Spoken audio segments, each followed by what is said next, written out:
Questions for reflection. The door of faith is always open for us, ushering us into the life of communion with God and offering entry into His church. With these words, taken from an apostolic letter he wrote entitled The Door of Faith, Pope Benedict XVI welcomed a year of faith in 2011. He referenced the missionary journey of Paul and Barnabas to the Gentiles at the beginning of the first millennium of Christianity. Upon their return, they called the church together and reported what God had done with them and how He had opened the door of faith. That same door of faith is opening for you and me. The disciples Jesus has called on mission to the world of the third millennium of Christianity. However, we need to knock, enter in, and learn to live in the house. The image of the door invites us to reflect on the invitation we each were given when we entered into the church through the waters of the second womb of baptism. Faith is a verb, a call to dynamic participation in the life of God, a call to be a part of His ongoing loving plan for the whole world as it continues through the risen Christ, who walks with us now in His body, the church, of which we are members. This call engages our freedom. We must choose to knock, to enter into the house, and then learn to live there.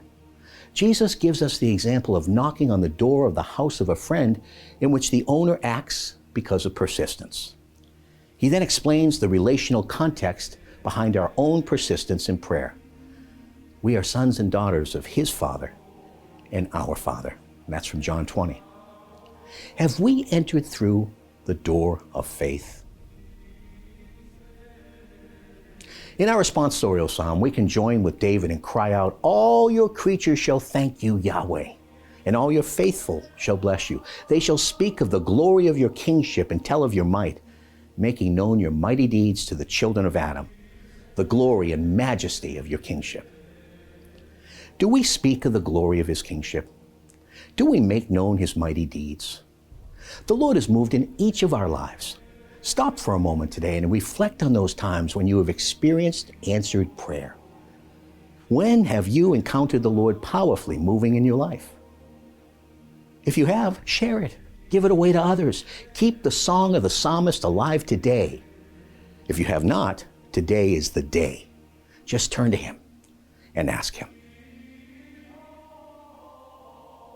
The gospel text appointed for today follows immediately after Jesus promises to send the Holy Spirit.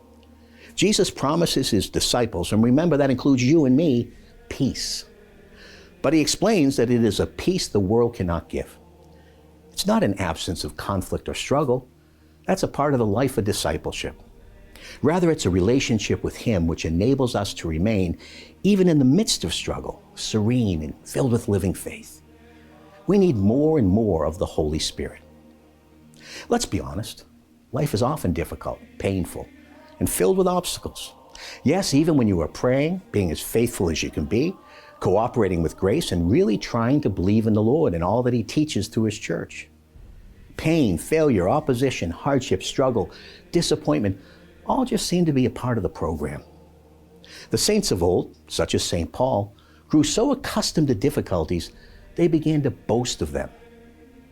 The question that we should ask ourselves when we face struggle, difficulty, failure, disappointment, and the frequent pain of real life is, how do we respond to the invitation that they offer to us? Every difficulty, struggle, and experience of opposition or pain can become an invitation to exercise our freedom, informed by our faith, to truly believe in and embrace the loving plan of God.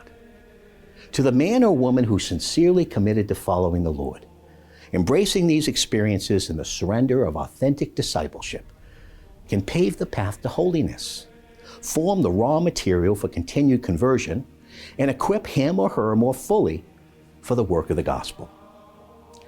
It is not the difficulties, struggles, and hardships which lessen in life as we age. Rather, they just change the complexion. We change in and through them. They can become the vehicle for some of the greatest growth in our relationship with the Lord. What had been intended for our demise can even become the path to our restoration. Let's hear the promise of Jesus today. He is the Prince of Peace. He offers us this kind of peace. Not only is it true that this world cannot offer such a fruit of the Spirit, but it's also true that when it is cultivated in our life, as we cooperate with the Holy Spirit, this world cannot take it away.